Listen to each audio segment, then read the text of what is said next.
Paramnesia writers. This is Shoma Fulweiler. I played as Jim Raimi in the production of Paramnesia. This is Ruther Day. I composed the music for Paramnesia. I was the director, and I also edited the entire thing. The entire thing that me and Shoma wrote was sort of based on vague concepts I had at a football game when I was texted the prompt. I think I was initially thinking, okay, how do we get sympathy out of the main character? Towards the end, we're kind of rushing it. Very tight schedule. That whole weekend. The 48-hour aspect of it. I think I want to say I finished the music maybe 6 or 7 hours I spent in total on the music, which is pretty cool.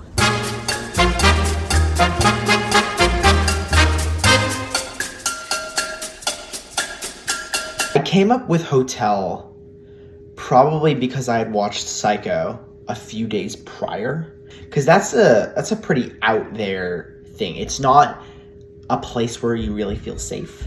It's not a place that is comfortable for a character. So I think that's why I went with that. It was my first time really composing for something like this, like a movie or a score, really anything of that matter. So it was definitely very interesting to kind of have a different aspect of music, just trying to blend it in with like the plot and how the movie's gonna go, like the cinematography and the color, all these different things that I need to consider into the music. Matt gave me a lot of lenience on the music, which is really cool. We had to switch between 2 cameras and all that. Favorite part about working on the writing process was that we did notice that we had ripped off a bunch of stuff midway through. I think the writing process turned out really well, probably better than I expected it to, because we were able to sort of play off each other and come up with like a really detailed script. And there's a lot of... We didn't think we were going to achieve anything with this. I mean, we had our hopes, sure, but realistically, we just thought that, we'd send it off and never hear from anyone again. And just with that, we were content with our product. We'd produced something that we were actually, genuinely proud and excited about. And we were just ecstatic when we found out just this amateur mess that we had created was recognized by, actual film people as, valuable. I think something we tried to do a little bit was the clock. So in Ruku's score, you can sort of hear the clock or the dinging sound effect in the background as a drone. The original concept behind that, which didn't exactly make it into the final cut, was that time was working a little weirdly in the hotel. And in one scene, it's like 12. Next scene, it's like 1 a.m. The scene after that, it goes back to 12. It's a whole thing we wanted to like bring up and display. Sadly, didn't really have time for that. It's what it is. But there's a couple different things like that. There's another thing we wanted to do, I remember, was have the stamp in a lot more scenes than it was, as like a kind of nod to the audience that, okay, this is how he gets out. This is like why the hotel's haunted in a way.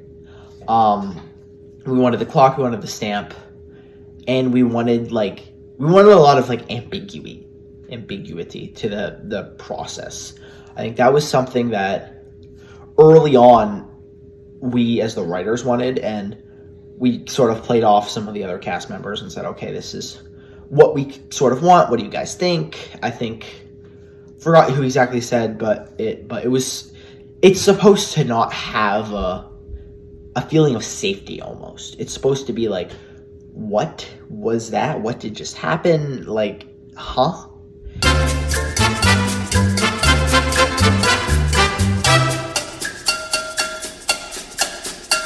This is a project I'm beyond grateful to have been a part of, and it also just kind of highlighted just how much of a collaborative task making a film was. I really like the people. We worked very well together. This entire process wasn't really taken horrendously seriously. We worked together so well. We collaborated. Everything just clicked for us. This is the group that is going to do so well next time this rolls around. And this is also the group that had a lot of fun making the entire film.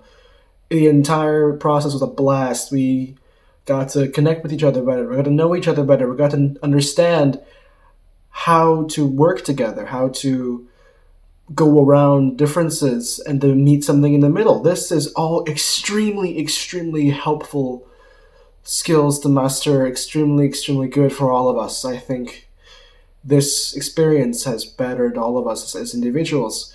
You know, there's so many moving parts. You have the directors, the actors, the musicians, the writers, the filmmakers, and all of these pieces are, you know, moving together, and they have to move together. They have to be as one. So you can't just work individually, otherwise the film's going to look like it's a non-streamlined mess.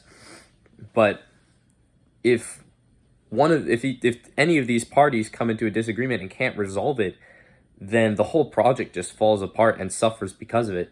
And I think that's one thing that I'm, you know, so glad for, is that I was able to work with a team of individuals who were so mature and so keeping their mind focused on the task, on the mission, that they were willing to compromise. And there were compromises that we made.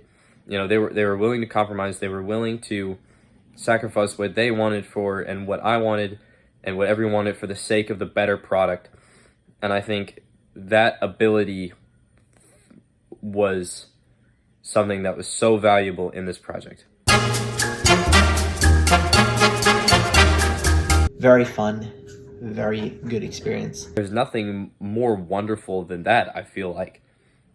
No experience greater than just creating a product and pouring your heart and soul and slapping your name on it and then presenting it for the world to see. And that's really what this was. I mean, going into it, thanks again. Hopefully we can make a comeback. Once again, cannot be this thankful. I cannot appreciate everyone in this entire project enough.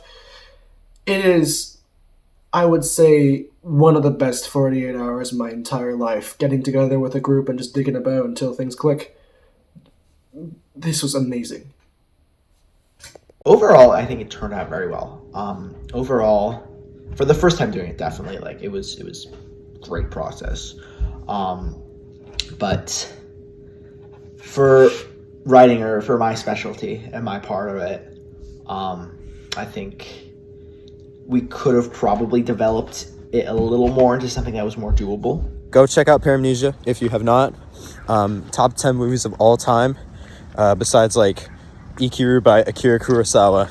All right, bye-bye, y'all. That was a great opportunity. Now I'm like, I want to fully go into it, but also in directing and all that. But I'm really excited for more to work with him.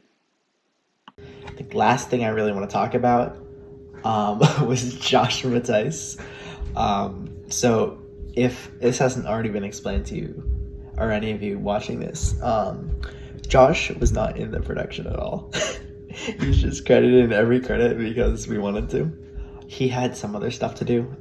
He had a regatta to go to that day, which I totally understand. But he was there in spirit. We love Josh Matthijs. Don't take it a wrong way. But that's pretty much all from me. So thank you so much.